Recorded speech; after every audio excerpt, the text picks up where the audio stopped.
প্রেম এটা তো কোনো রিলেশনই না। আপনি বলছেন যে 4 বছর একটা ছেলের সাথে রিলেশন, এটা কি সম্পর্ক বলতে পারেন? মানে আই লাভ ইউ, কোন অপরিচিত একটা ছেলেকে এইভাবে সম্বোধন করলে, কোন অপরিচিত একটা মেয়েকে এভাবে সম্বোধন করলে, এই মেয়েটা কি তার মা হয়, তার বোন হয়, তার ফুফি হয়, তার খালা হয়, তার স্ত্রী হয়, তার মেয়ে হয়, কি হয়? রিলেশন যে বললেন, সম্পর্ক যে বললেন, কি সম্পর্ক? স্ত্রীর সাথে থাকা যায়, মায়ের সাথে এক ঘরে বসবাস করা যায়, খালার সাথে এক ঘরে বসবাস করা যায়, বোনের সাথে এক ঘরে এক ছাদের নিচে বসবাস করা যায় ফ্যামিলি মেম্বার হিসেবে। মেয়ে আমার মেয়ে আমার কাছেই থাকে। কিন্তু আপনি কাউকে আই লাভ ইউ বললেন, ওই মেয়ে আপনার সম্পর্ক কি হলো? আপনি যে বললেন 5 বছর রিলেশন, মানে সম্পর্ক আছে আপনার, কি হলো মেয়েটা? শুনুন, পাইছিলাম না।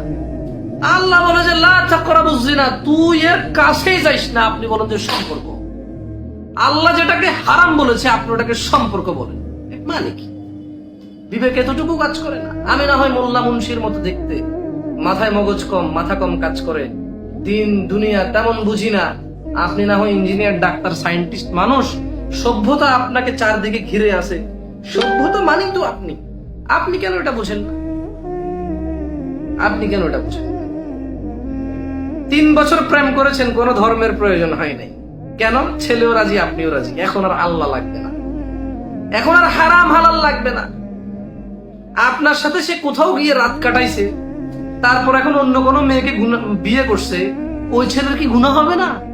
আপনার সাথে রাত কাটাইছে, আপনি এটা প্রশ্ন করতেছেন। ইন্না লিল্লাহি ওয়া ইন্না ইলাইহি রাজিউন।